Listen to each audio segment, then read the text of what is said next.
So I got a little story time for you guys today.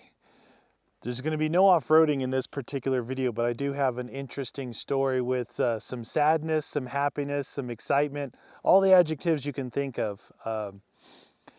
So, what's been going on lately? Well, I decided to sell my 2019 Ram Rebel truck. That's the sadness part, right? I sold it. Payments were pretty high. Couldn't really afford it and justify it anymore. And I think the best decision was just to get rid of it. It had super low miles. I had like 4,000 miles on it, and that was over a year's time. We just didn't use it much. We just didn't use it much because we had some other fun vehicles to drive as well. And so what happened was, when I got that truck, I got it for me, and then I got my Raptor. So the Raptor needed some work. It needed some stuff.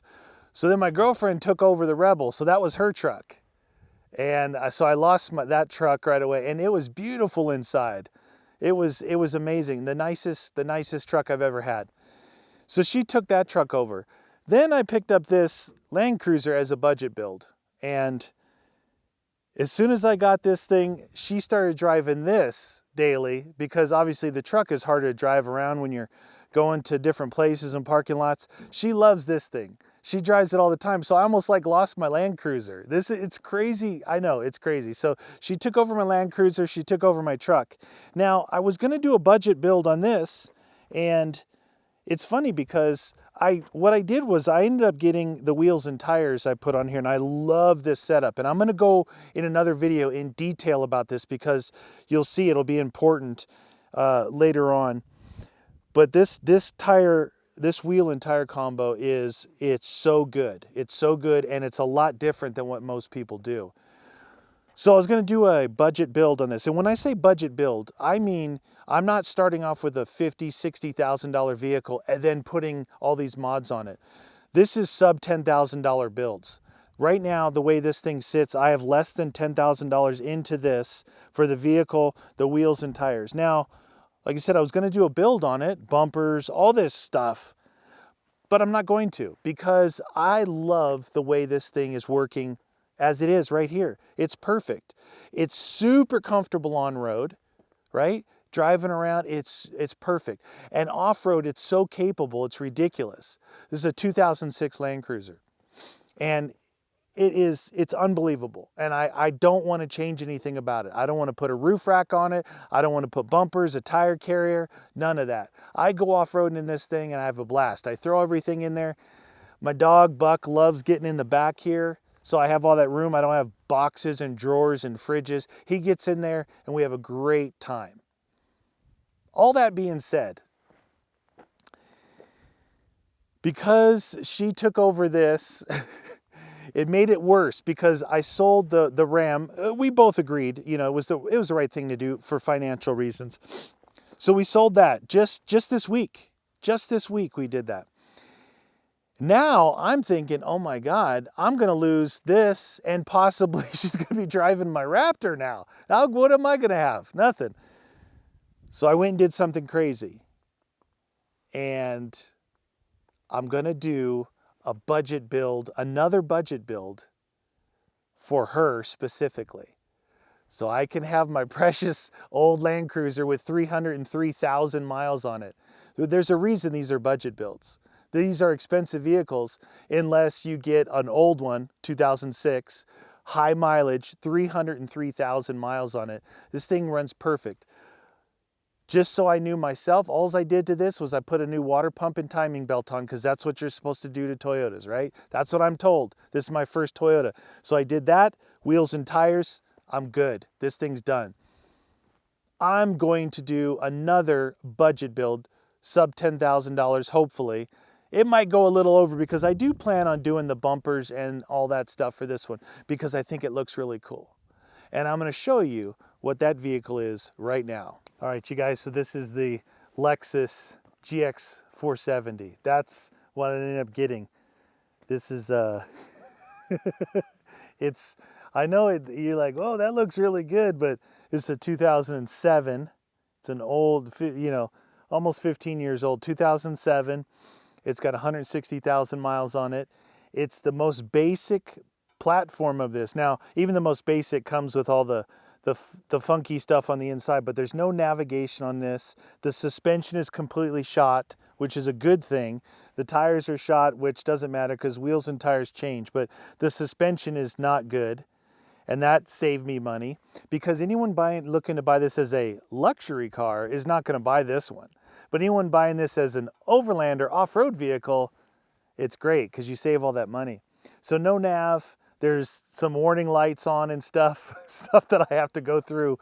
But overall, it's pretty good. We'll take a closer look at this thing. So the headlights on this, they look good. They look like they're like the newer style, but honestly, they're not that good as far as the brightness of it. And my idea is to put a front bumper on here to get rid of a lot of this kind of, you know, the luxury look of it, which is get rid of the, I think some wind might be blowing, but to get rid of the bumper, put on a bumper that I could possibly put a winch on in the future. So that replacing this bumper actually comes from the bottom of the lights down. So that's all of that front plastic will be gone. So the cool part about this also is unlike like a 4Runner, which it comes up like this, or my Land Cruiser, which has the window come up and then the tailgate go down, which I really like the tailgate. But that window going up with the wing on the Land Cruiser, it would definitely interfere with a roof rack. It would hit, you'd have to take that off.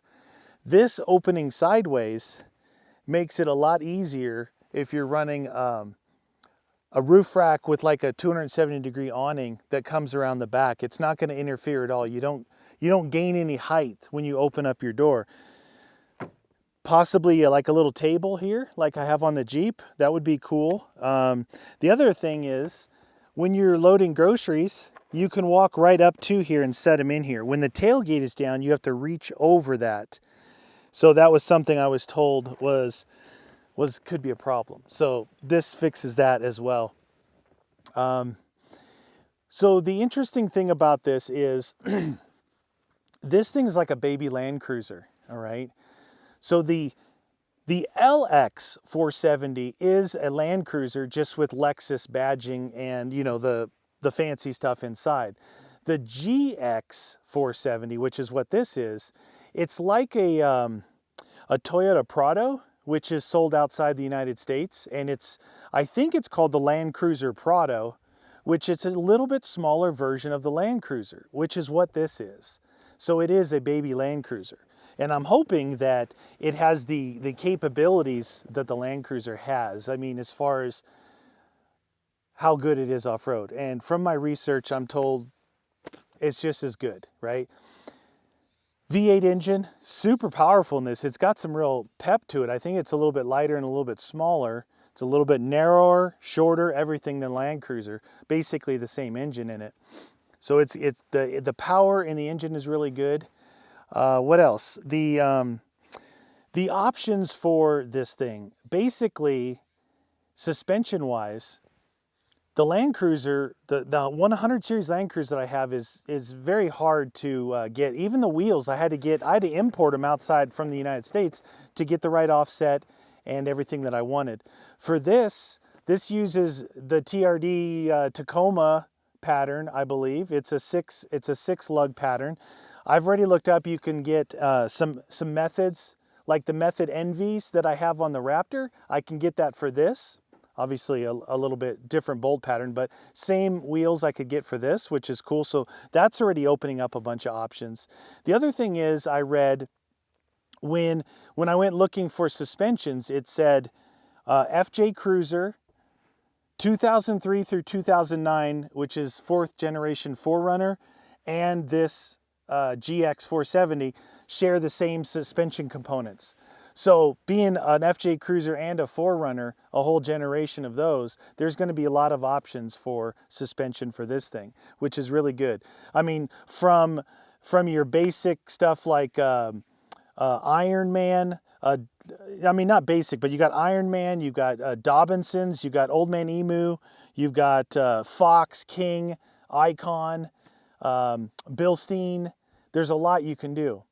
And the other really cool part is this does have a automatic height adjustment system like the Land Cruiser, but it's nothing like the Land Cruiser. The Land Cruiser is extremely complicated hydraulic system with all these extra globes and dampening globes and the hydraulic shocks and all this crazy stuff, and it's torsion bar suspension in the front with springs in the rear. So the Land Cruiser has torsion bars to assist the hydraulic shocks in front, springs to assist the hydraulic shocks in the rear, and you raise and lower it with the hydraulics. On this, it only has airbags in the rear, and the front are coilover shocks or struts, and that's it. And it's like $50 to do an airbag delete kit on here, which take out the airbags, you put a spring perch on the bottom and an isolator on top, or vice versa. I don't know which way it goes, but you got a spring perch platform and an isolator, and you can put coils on this, and you just pull the fuses that would tell you there's a problem with your system. And then on front, you just put on, like I said, Foxes, Kings, Icons, Bilsteins, whatever you're going to go with. And if you go up, with an adjustable one where you can either change the spring perch collar or you can just adjust the threaded body of the shock, you can go up like 2-3 inches. And if you get up into that region, you want to do upper control arms, just so you can correct the camber and caster angles, which also can help relocate the wheels. Like if you're going to scrape in back with aftermarket upper control arms, you can actually correct that a little bit with that extra adjustability you get with some aftermarket upper control arms. So it makes it a lot easier for me to pick the correct budget that I want to actually replace this suspension and level it and get a little bit of lift so I can run 33s on this. I'm not going to run 35s. I think that's dumb for something like this. 33s is perfect. 33s is what I have on the Land Cruiser, and they are awesome. They're perfect. But this thing, I'm pretty excited. I'm probably going to end up building her a better vehicle than I have, or more, I don't know, cooler looking. But it's pretty cool to be able to come across these budget type builds. You don't have to go nuts. Like the Land Cruiser obviously is an older vehicle that I got for a really good price, and I didn't add too much to it, and I can go do all the stuff that I want to do. You can do overlanding, Sure, it doesn't have a rooftop tent, it doesn't have fridges and all that crap, but man, you still got swags or ground tents and all that kind of stuff. And then this one, smaller, being like the Toyota Land Cruiser Prado size, or a baby Land Cruiser, as I like to say. It's the baby hippo. This thing, you can do whatever you want, with these things, and to fit your budget. And I think that's really important to keep into consideration. You see all these $100,000 vehicles out there doing stuff, and yeah, they're cool looking, but it's really out of reach of most. And these are the people that everyone's watching on YouTube. It's like, what about something like for the common person, right? To get out there and actually enjoy yourself. Yeah, I take a bigger chance of possibly having a mechanical issue with these older vehicles, but that's not going to stop me. It's definitely not going to stop me. Well, I think that's probably a good enough start for today's video, just to let you know what I did. I got rid of my truck and picked up another budget build. So I'm going to have kind of the his and hers off-roaders. Going to have the full-size Land Cruiser and my little baby Land Cruiser. And of course, a little bit nicer interior. I don't know, I'm going to probably have to look into doing some kind of head unit in there, because I've really kind of grown accustomed to having, the XM or Sirius, whichever it's called now, the satellite radio. It's nice having your tunes out when you're cruising around doing stuff. And because this doesn't have navigation, it doesn't have a backup camera, it doesn't have satellite radio, it seems like all three of those things is something that I really want to have on this. So it seems like it would be worth spending that money. It's probably going to be $500-$600 maybe. I don't know. I have to look into it to put a unit in here. I think because it covers so many things that I really want and think that I need on something like this, that's going to be worth it. So I'm going to have to put together a list of mods and upgrades that I want to do to this. Obviously, right now, right off the bat, the tires are shot, the suspension is shot. That needs to be done. Problem is, I want to make sure I do it right according to the weight that's going to be added to this from it where it sits now. Like the really the bumpers and a roof rack is the main weight. I don't know what I'm going to do inside yet. I may put something in there. Got to keep it open good for the groceries. But something like that, if in front, it shouldn't be an issue because I'm going to go with some type of adjustable collar suspension. So if I level it and it's got, say, a 2-inch lift and I level it and everything looks good, but then I add weight and it changes the level, maybe weight on the front, I can adjust accordingly to re-level it. The bigger concern is the rear, because you'll have to change the coil out. Now, coils are not that expensive in and amongst themselves, but it's a pain, right? Lift it up, have to change the coil out to a heavier rated coil. I want to find the perfect balance. I don't want to just say, well, make it 300 pounds over or something. That's dumb, because one, I don't want to have to overload it to make it ride smooth, and I definitely don't want it sagging. So I'm trying to do that right. I'm gonna have to lay it all out on a build sheet, stay within a budget, but that way I can kind of pick and choose, where I spend a little bit more money. Maybe I have some extra money to put that head unit in to get the satellite radio and the navigation and the backup camera, and be able to save on getting a middle road suspension. Something like that. It should be fun. I'm excited, and she's excited about it. She really likes it. And it looks good. It looks good. Our neighbor, this is the craziest thing. Our neighbor's like, oh, you bought a new Lexus. I'm like, no, this thing is 15 years old. So just like the Land Cruiser, people thought we bought a new Land Cruiser, and it's 15 years old. If you get these vehicles from people who aren't off-roaders, they buy these expensive vehicles to, be fancy on the road. Eventually, as decade goes by, they're going to be available in high numbers, and they've never been off-roaded, even though these vehicles have exceptional off-road capabilities with center locking diffs and their traction control systems. You can even go one step further and put some sort of lockers in the differentials as well. There's a lot you can do to these, and they're pretty neat. I like that it's a little bit smaller. So hope you guys enjoyed that video. I may have gone left, right, and center with it, but I think I got all the information out I want to share with you guys. Thanks for watching.